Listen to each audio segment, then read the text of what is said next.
శ్రీ సత్యసాయిబాబా గారు మానవ రూపం నుంచి దేవుని అవతారంగా ఎలా మారాడు?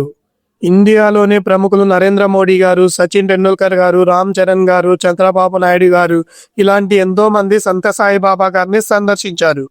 సత్యసాయిబాబా గారి జీవితం గురించి, ప్రపంచానికి తెలియజేసిన జ్ఞానం గురించి, చేసిన మంచి పనుల గురించి, బాబా గారి చుట్టూ తిరిగిన ప్రాబ్లం గురించి తెలియచేస్తాను.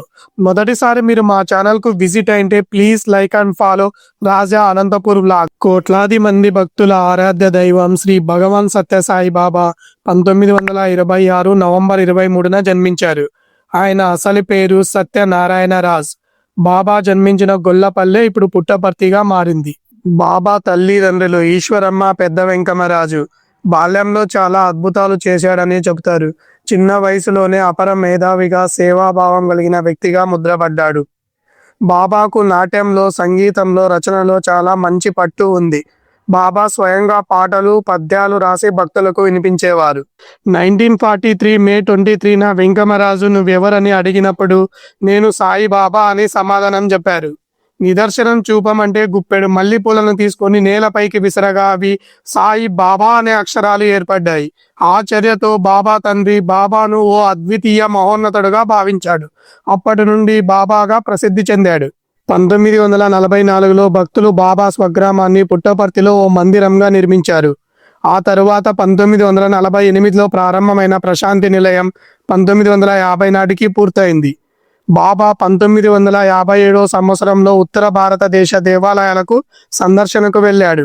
1956లో చిన్నపాటి జనరల్ హాస్పిటల్ను పుట్టపర్తిలో నిర్మించారు. 1968లో బొంబాయిలో ధర్మక్షేత్ర అనే ఆశ్రమాన్ని నిర్మించారు. 1973 హైదరాబాద్లో శివం మందిరంను, 1981లో చెన్నైలో సుందరం మందిరాన్ని స్థాపించారు. మానవ అవతారం నుంచి సత్యసాయి బాబాగా అవతరించిన తరువాత ఏ కొత్త మతాన్ని స్థాపించలేదు. సర్వమతాల సారమే ప్రేమ అని చాటి చెప్పారు. ఎవరికి అరిచేతిలో స్వర్గం చూపించలేదు. స్వర్గ నరకాలు నీ ఆలోచనలోనే ఉన్నాయి అని గుర్తు చేశారు. విలువల విద్యతో అజ్ఞానాన్ని పోగొట్టారు. నాణ్యమైన విద్యతో రుగ్మతల్ని దూరం చేశారు. బలమైన సంకల్పంతో తాగునీటి సమస్యను తీర్చారు. బాబా బంగారు ఉంగరాలు, విభూది సృష్టించి భక్తులకు కానుకలిచ్చేవారు. కోట్లాది మంది భక్తులు ఆయన ఆధ్యాత్మిక గురువు, కుల మతాలకు అతీతంగా నిలిచారు. సత్యసాయి బాబా భక్తులలో హిందువులతో పాటు ముస్లింలు, క్రిస్టియన్లు కూడా చాలా మంది ఉన్నారు. 14 ఏళ్ల వయసులోనే సత్యనారాయణరాజు సత్యసాయిగా అవతరించాడు. సత్యమే నా బోధ, సత్యమే నా మార్గం, నేనే సత్యం అంటూ తన సత్య స్వరూపాన్ని సాధికారకంగా ప్రకటించాడు. ఆ వాక్యాలను ప్రజలకు మురిపించేవి. చిరునవ్వులు, చల్లని చూపులు, ప్రేమను వర్షించేవి. ఎవరు వచ్చినా, ఎంత దూరం నుంచి వచ్చినా తిరుగు ప్రయాణ సమయానికి మనసులోని సందేహాలన్నీ పటాపంచలయ్యేవి. సోషల్ మీడియాలే లేని రోజుల్లోనే, అతి తక్కువ సమయంలోనే సత్యసాయి ప్రేమత్వం గురించి 4 దిక్కులా ప్రజలకు తెలిసిపోయింది. ఎక్కడెక్కడి నుంచినో పుట్టపర్తిని వెతుక్కుంటూ జనాలు వచ్చేవారు.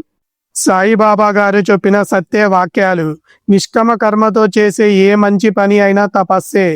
ప్రతి ఒక్కరూ 4 కాసులు సంపాదించుకోవాల్సిందే. ఆ 4 సత్యం, ధర్మం, శాంతి, ప్రేమ. ఇతరుల ఆకలిని తీర్చడం సేవ కాదు, నీ బాధ్యత. ప్రతి ఒక్కరిలోనూ నువ్వు ఉన్నావు. మహారాజు వెంకటగిరి సంస్థాధీశుడు, మీర్జాపురం పాలకుడు తమ బాబా భక్తులని సవియంగా ప్రకటించుకున్నారు. దిగ్గజ వ్యాపారవేత్తలు, శాస్త్రవేత్తలు, వైద్యులు బాబా బోధన పట్ల ఆకర్షితులయ్యారు. మహా కుబేరులు సత్యసాయిని తమ ఇంటికి ఆహ్వానించి ఘనమైన ఆతిథ్యాలు ఇచ్చేవారు. ఆ ఆర్భాటాలు ఆయనకి నచ్చేవే కాదు, ఎప్పుడూ నిరాడంబరతనే ఇష్టపడేవారు. జనం మధ్యలో ఉండాలని కోరుకునేవారు. ఒకానొక సమయంలో వెంకటగిరి ప్రభువులు బంగార పల్లకిని సిద్ధం చేసిన సున్నితంగా తిరస్కరించి నలుగురితో కలిసి నడిచేవాడు. ప్రతి మనిషి ఆత్మస్వరూపుడే. కుబేరుడైనా, కుచేలుడైనా పరమాత్మ ముందు అందరూ సమానమే అని చెప్పేవాడు. 1968లో బాబా గారు మొదటిసారి విదేశాలకు వెళ్ళాడు. తాను ఏ మతం ప్రచారంకు రాలేదని, ప్రేమను పంచడానికి వచ్చా అని, మానవ సేవే మాధవ సేవ అని, సేవే మనిషికి ముఖ్యమని చెప్పాడు. ఈ మాటకు వందలాది మంది విదేశీయులు స్వామికి భక్తులుగా మారారు. ప్రతి సంవత్సరం వందలాది మంది విదేశీయులు పుట్టపర్తికి వచ్చారు. పుట్టపర్తికి నిత్యం రాష్ట్రం నుంచి, దక్షిణ భారతదేశం నుంచి, ఉత్తర భారతదేశం నుంచి, విదేశాల నుంచి లక్షలాది మంది భక్తులు వచ్చేవారు. ఇంతవరకు మా ఛానల్ చూసారంటే మా ఎఫర్ట్స్ మీకు నచ్చాయి అనుకుంటా. Please like and subscribe. Thanks for watching. ఇన్ఫర్మేషన్ని పార్ట్ 2లో అందిస్తాం. మీరు ఎంతమంది యూట్యూబ్లో లైక్ చేస్తే ఇన్ఫర్మేషన్ మన తెలుగు వాళ్ళకు రీచ్ అవుతుంది. Please like and subscribe.